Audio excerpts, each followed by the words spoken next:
सांस और मन का गहरा संबंध, योग विज्ञान में सही श्वास विधि, बौद्ध ध्यान तकनीक।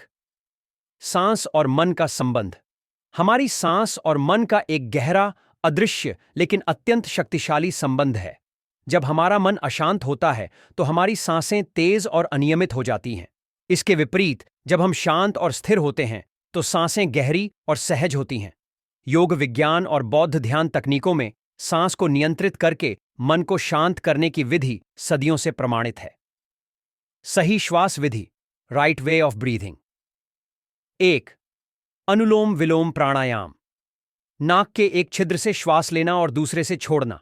यह नाड़ी तंत्र को शुद्ध करता है और मानसिक तनाव को दूर करता है। 2. समवृत्ति प्राणायाम। श्वास लेना और छोड़ना दोनों को समान अवधि में करना।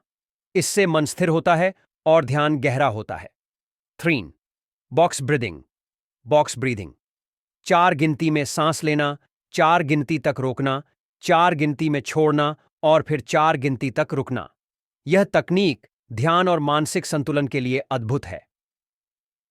बौद्ध ध्यान तकनीक, बुद्धिस्ट मेडिटेशन टेक्निक। विपश्यना ध्यान, सांस के हर प्रवाह को जागरूकता के साथ देखना। न कोई जबरदस्ती, न कोई रोक टोक, केवल सांस को आते जाते देखना। यह सरल तकनीक मन को वर्तमान में लाती है और गहरे आत्मिक शांति की ओर ले जाती है। आनापानसति ध्यान, सांस के प्रवेश और निर्गमन पर ध्यान केंद्रित करना। यह अभ्यास धीरे धीरे मानसिक विचारों की गति को धीमा करता है और मन को निर्मल बनाता है।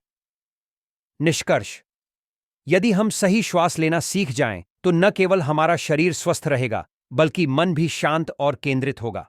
योग विज्ञान और बौद्ध ध्यान हमें यह सिखाते हैं कि सांस की शक्ति को जानकर हम अपने जीवन को एक नई ऊंचाई पर ले जा सकते हैं। आप इस विषय पर और गहराई से जानना चाहते हैं तो हमारे चैनल धार्मिक सुविचारों से जुड़ें, ध्यान का सही मार्ग अपनाएं और अपने जीवन में सकारात्मक परिवर्तन लाएं।